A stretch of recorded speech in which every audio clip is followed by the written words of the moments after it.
disons que j'ai commencé à peindre comme tous les enfants parce que j'avais envie de comment dire de patauger dans la couleur, hein, comme vous savez on met les mains dans la couleur, ce qui attire les enfants sur la couleur, c'est souvent de l'avoir aussi sur les mains.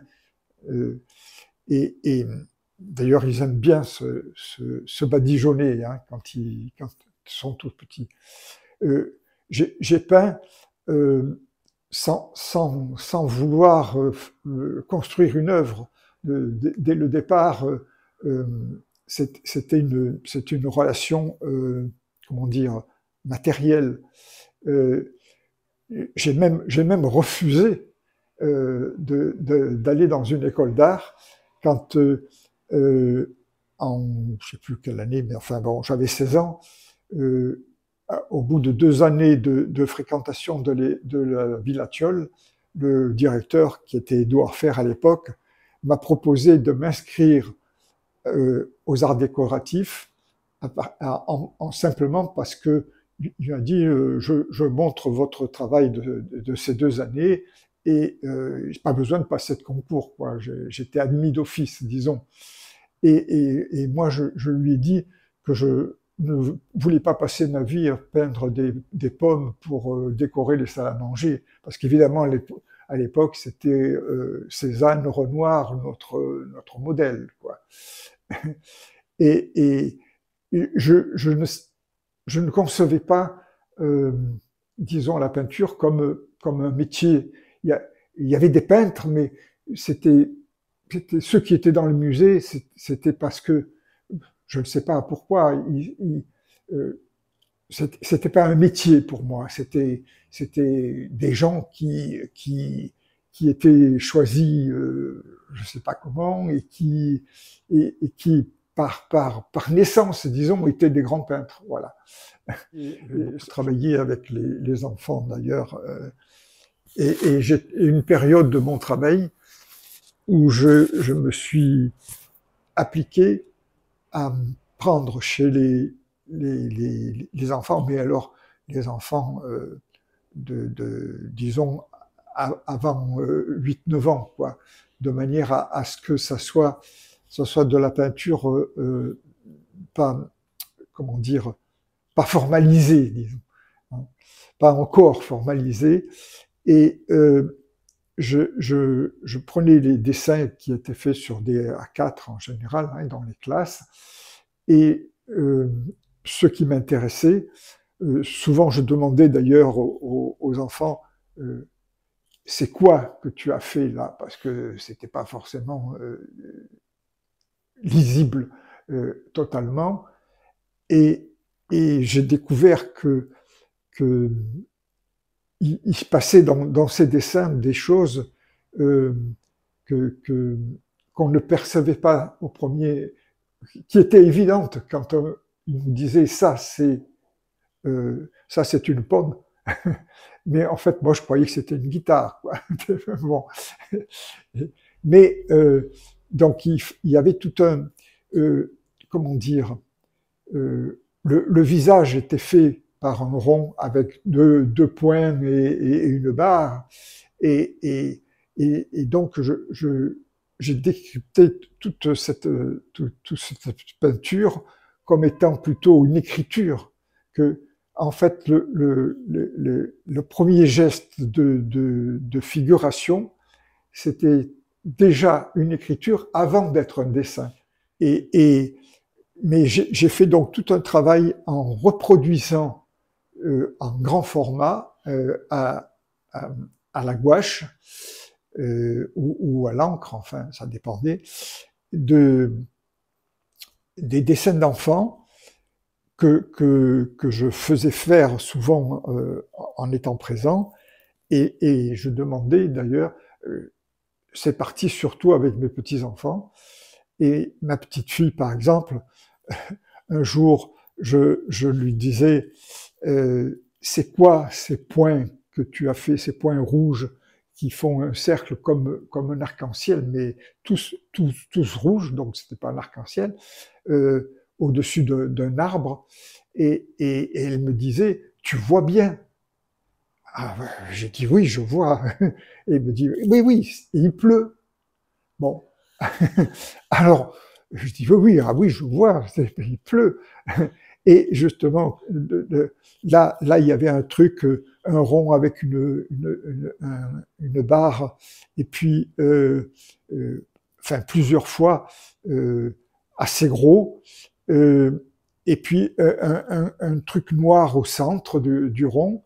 Et alors, je lui dis, mais là, qu'est-ce que c'est ces choses-là qui sont répandues tout autour de l'arbre? Et elle me dit, mais tu vois bien. Et chaque fois, c'était tu vois bien, parce que bon, c'était évident pour elle. Tu vois bien, ce sont des pommes. Ah bon, des pommes? Et c'est quoi le truc? Ben oui, quand je mange la pomme, il y a des choses noires dedans. Donc, pour elle, même au pied de l'arbre, la pomme, elle était déjà avec les pépins. Elle montrait de l'intérieur de la pomme. Et comme ça, j'ai décrypté un certain nombre enfin, j'en ai fait des centaines, hein, au moins, oui, oui, il doit y en avoir plus de 200 de dessins comme ça. J'ai travaillé là-dessus pendant 5 ans. Et ça venait aussi du fait que j'étais intervenu euh, à l'école La Madonnette-Théron, dans une classe double qui avait deux niveaux, et comme j'ai fait l'intervention pendant 3 ou 4 ans, j'avais les mêmes élèves pendant 2 ans.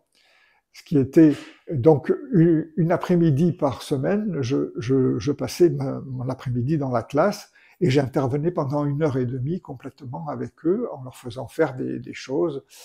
Et ça m'a évidemment, c'est là que j'ai commencé à vraiment essayer d'analyser ce qui se passait, comment naissait en fait la peinture. Voilà. Non, je crois que l'enfant, il ne démarre pas en faisant de l'art. Ce qui l'intéresse justement, c'est de manipuler. D'abord parce que les enfants sont toujours intéressés par l'eau. Hein. Les petits, si vous voulez amuser un gosse d'1 an, vous lui mettez l'été une bassine d'eau devant et puis patauge. C'est un grand plaisir. Et puis alors s'il y a la couleur, évidemment, c'est encore mieux parce que ça permet aussi de faire des taches partout et ils adorent faire des taches. Voilà. Je crois que ce qu'il faut, c'est qu'ils aient le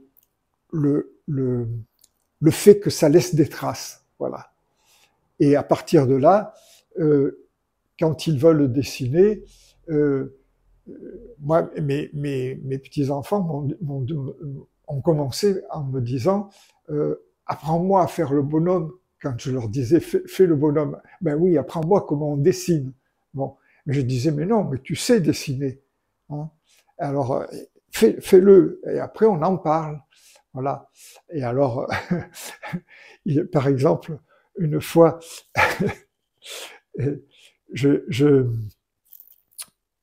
j'étais avec ma petite fille qui faisait un bonhomme et elle fait bon, comme font les enfants, les choses très très schématiques. Elle fait les bras et puis elle fait les mains et elle met des barres. Et alors je lui dis, mais écoute, là tu fais une main où il y a 10 doigts.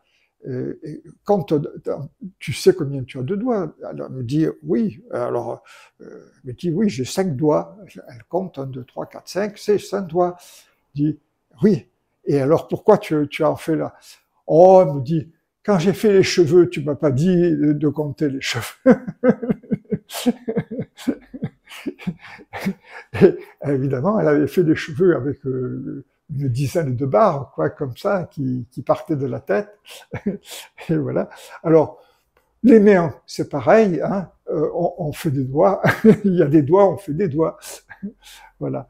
Donc, pour dire que la figuration, c'est vraiment des écritures, c'est des signes. Je dis qu'il y a des doigts, je dis pas combien il y en a, comment ils sont, etc. Voilà. Donc tous ces rapports des gosses au dessin, ça ne vient pas le rapport à la création, c'est après, c'est à la création consciente, disons, parce que ça s'inscrit donc dans un héritage, disons. Alors qu'au départ, l'héritage, c'est le vécu. C'est le bonhomme, c'est comment je les vois globalement et ce qui me frappe chez la personne. J'avais d'ailleurs constaté que selon le milieu de l'enfant, il y avait une figuration de la figure très différente. Par exemple, les filles d'origine maghrébine, par exemple, faisaient des lèvres très colorées, très épaisses, très colorées. La bouche avait une grande présence. Donc, j'ai supposé que dans ce milieu-là, quand on se maquillait, c'était très appuyé. Voilà. Dans mon milieu qui était complètement inculte, venant de paysans de la montagne du Piémont, les seules images qu'on avait, c'était ceux des calendriers des postes. Et chez moi, il n'y avait pas de livre, si vous voulez. Donc, tout ce que je découvrais extérieurement était la peinture, je l'ai découverte, la peinture vivante, enfin moderne, disons, je l'ai découverte en allant au lycée, en passant devant une papeterie qui avait un tourniquet sur lequel il y avait des cartes postales.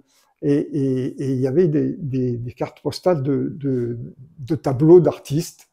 Et c'est comme ça que j'ai commencé à acheter une ou deux cartes postales quand je pouvais, parce que je découvrais des images que je ne connaissais pas et qui m'intéressaient parce qu'elles étaient bizarres pour moi. Et bon, au départ, c'était les jolies, parce que ça représentait la figuration, comment dire, photographique, disons. Et puis après, ce qui m'a intéressé, c'était justement qu'après, ça partait sur d'autres choses. Là, ce sont les œuvres que j'ai copiées sur les A4 dessinés par des gosses en maternelle, celle-ci. Voilà. Alors, ce qui m'intéressait, c'était de retrouver les gestes, évidemment, de retrouver d'essayer de leur demander, d'ailleurs, c'est parfois écrit, hein, parce que je leur demandais ce qu'ils avaient fait. Alors là, il y a un lézard, un escargot, interdit aux gens. Voilà, il y a quelque chose qui est panneau pour dire que c'est interdit aux gens. Je ne sais pas où c'est, mais voilà.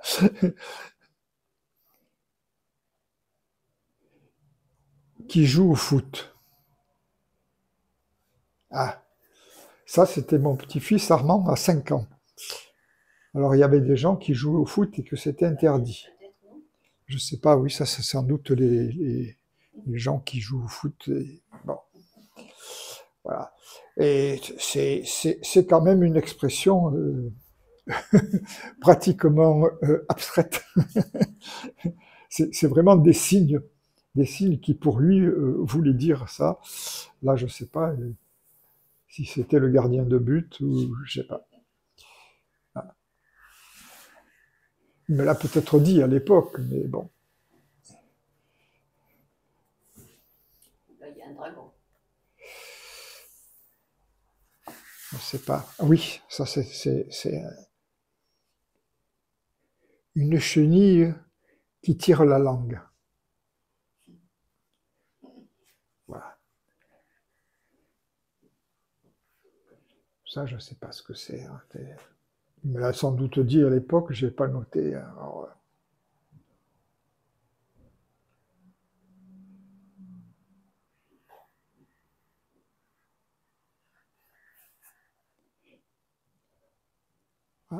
Ce qui m'intéressait aussi, c'était évidemment de reprendre les dessins de l'enfant étaient faits avec des stylos comment on appelle ça, des feutres de couleur. Et j'avais essayé au départ de les reproduire avec des feutres aussi, mais l'agrandissement et l'épaisseur ne pouvaient se faire. Attention, c'est un garçon. Hein. Armand par Armand, il avait fait son portrait.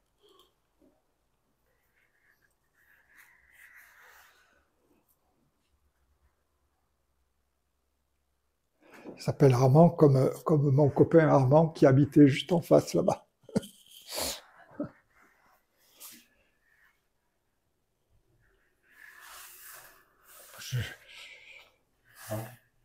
C'était fait en 2007. Ça, c'est... Il neige. Un extraterrestre et un arbre. Ah, ça c'est donc un arbre, ça c'est un extraterrestre. Et il neige. Oui, le ciel est noir. Hein. Oh, l'extraterrestre.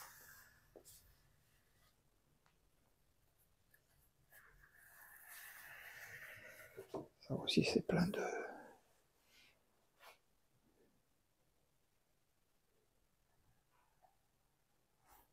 Il y a une montagne, ah oui, il y a une montagne, bien sûr.